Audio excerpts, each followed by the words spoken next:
Goeiedag, ek groet jou in die kosbare naam van Jesus Christus. Het jy al ooit opgemerk hoe 'n kind na 'n ouer se hand gryp, wanneer die ouer te vinnig loop en dit moeilik raak vir die kind om by te bly? Wanneer die ouer te vinnig loop, gryp die kind die ouer se hand, want hy of sy is bang dat hulle sal agterraak. Is dit dalk hoe jy vandag voel?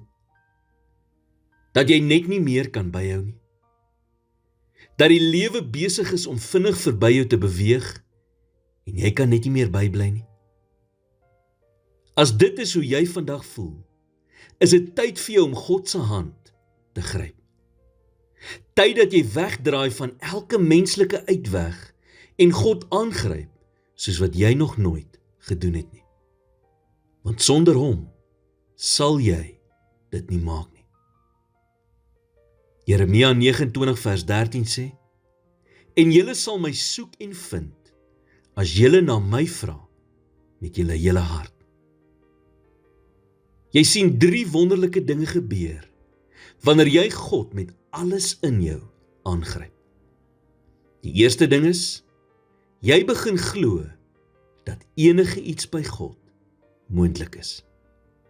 Die tweede ding is, jy begin om meer soos Jesus te word, want 'n mens word soos die, saam met wie jy tyd spandeer, soos die in wie se geselskap jy die meeste verkeer.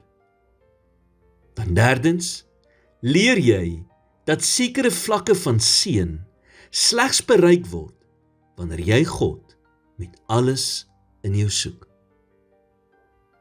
Is jy moeg vir menslike antwoorde, wat jou nêrens bring nie? Het jy meer as net goeie raad nodig?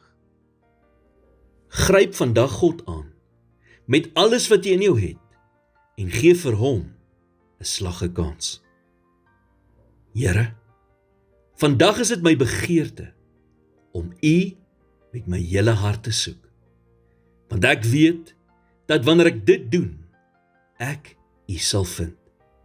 Lei my op die pad van toewyding en geloof, en help my om 'n lewe te lei, wat vir U aanneemlik is.